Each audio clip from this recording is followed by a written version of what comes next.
It was winter, and the ground was cold and hard, but whilst that might have posed an issue for us archaeologists, it was no problem at all for a construction crew with heavy machinery. I suppose I should be amazed that they found anything intact, but they did. And what a find it was. 42 bodies. The first had been damaged by the excavator, but the rest were in excellent condition. They all lay neatly side by side in their mass grave. Nothing but skeletons now. Their age had rendered them fragile, but so well preserved that some still bore the remains of the ropes that had bound their wrists behind their backs. Criminals, we supposed, or unfortunate prisoners. The council were not happy about the discovery. This was now an archaeological site, and that would cause significant delays to the project. My team moved in as soon as possible. We made some vague assurances that we would try and get this all sorted out quickly, but quite frankly, we all knew that it would take as long as it took. The history of the area suggested that they were most likely of Anglo-Saxon origin, and whilst waiting for the results of carbon dating, we began searching the site for evidence to support this. But there was one distracting element. 41 of the bodies looked as we would expect for their age and location: fragile, broken, and old. One of them, however, did not. The body found on the far west of the site, placed a little further from the others, was in a very different condition.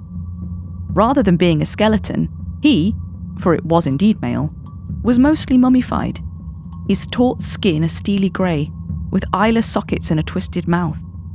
His clothing was still intact, and the rope around his arms largely still present. Perhaps he was added to the gravesite at a later date. But even if he was a later addition, why had he mummified when the others had decayed naturally? The conditions in the ground were the same across the whole area, and dry and airless they were not. After a few days of investigation, we had still not discovered any artifacts that would help us date the site. It seemed that these people had been buried with nothing more than their clothes. Except for the mummy.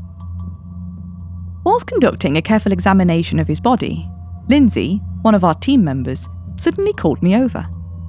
"Helen, look at this," she said, pointing to his chest. To my surprise, I saw that a small piece of parchment had been stitched to his skin.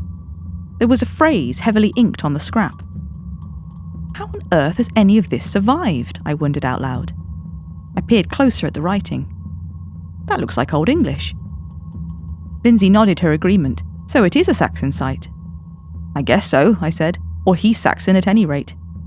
I looked around at the other remains. But why is he the only one who doesn't look that old? There must be something about the ground right here, she speculated, although she didn't sound too sure. I didn't blame her. It was the same silty clay as everywhere else. Maybe they put something on his body before he was buried. This suggestion came from Peter, standing nearby. I nodded in a non-committal way. Perhaps. Can you get the phrase translated? Peter took his phone out to snap a picture and then wandered off. An hour or two after lunch, he reappeared. I have that translation, he said. That was quick, I said, surprised. Oh, this isn't the proper one, he chuckled. I sent it off to the university for that. This is just the best I could do with an internet translation website. A Saxon translator, I said. Huh, you really can find anything online these days. He nodded. Yeah. So, basically, and this is a rough translation, you understand, but it says something like, such crimes you cannot imagine. He paused. Or words to that effect. So they were criminals then, I said, nodding thoughtfully. Seems so, agreed Peter. And I guess he was the worst of them. I looked over to where the mummy was lying. He certainly appeared to have been treated differently to the rest of those present. I wondered what he had done to warrant such special attention. In the end, we decided to get an exhumation license for the mummy to see if we could determine what the cause of his condition was. The council would clearly have liked us to do the same for all the remains, but as the others were decent, well-behaved skeletons who had decayed in the proper way, they would be permitted to remain in their original graves. Once he was disinterred, we were able to examine the mummy with considerably better equipment. This led to two discoveries. The first was that at some point, there had been a second piece of parchment sewn to his stomach. It was now long gone, and we might never have known what it said if Lindsay had not discovered an imprint of the ink on the inside of his clothes.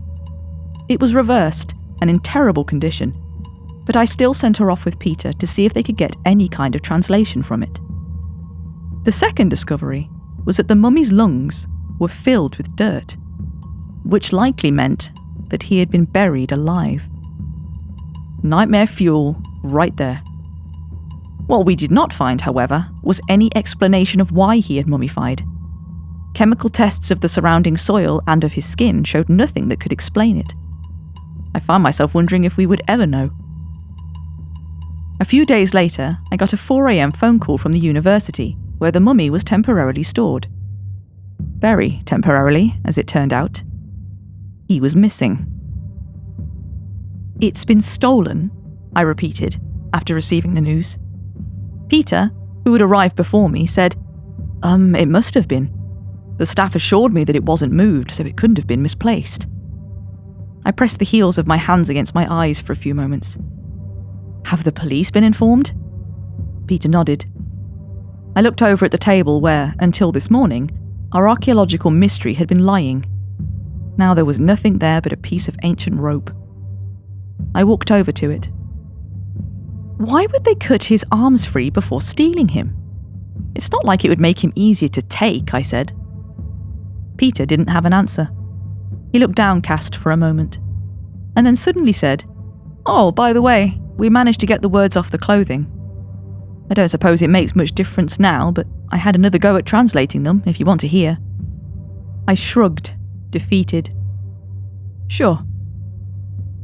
"It says something like, 'Do not open,'" he said. "Do not open," I snorted. Seems a bit pointless to put a warning against grave robbing on the body itself. A bit late, really. Or not, I thought, considering we had just been robbed. At that moment, Lindsay came in. She glanced at the table with a frown. Then, catching my eye, she held up a piece of paper. "I've got the translation of the second phrase if you want it." "I already gave her that," said Peter dejectedly. "Yes, well," Lindsay replied a little haughtily, "as accurate as SaxonTranslate.com might be, I think I'll still go with the one given to me by the actual Professor of Ancient Languages." I waved a hand at her. Yes, go on." Lindsay continued. "He said it was a little hard to read, and there are words missing, but he believes it says something along the lines of, 'Dare you not release?'" "Well, I can't say that makes anything much clearer," I responded. I sighed and dropped my head back to stare bleakly at the ceiling, then rolled my eyes over to the window.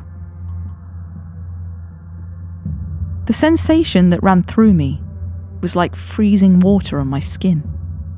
I felt my breath catch in my throat, and my body stiffen in fear.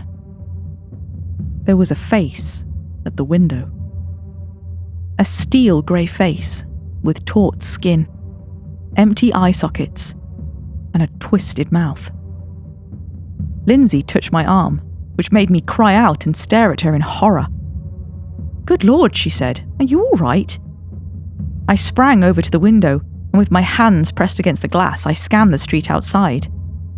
But it was empty. My heart pounded in my chest and my breath was quick. Behind me, I heard Peter say, I shook my head. Sorry, it was nothing. I thought I saw..." What had I seen? "Nothing. It was nothing," I said, looking over at them and offering a weak smile. "It's been a long day." They nodded at that, looking sympathetic. As we left the room, I glanced at the rope that had bound the mummy, now lying useless on the table. I wondered who had removed it. Who had released him?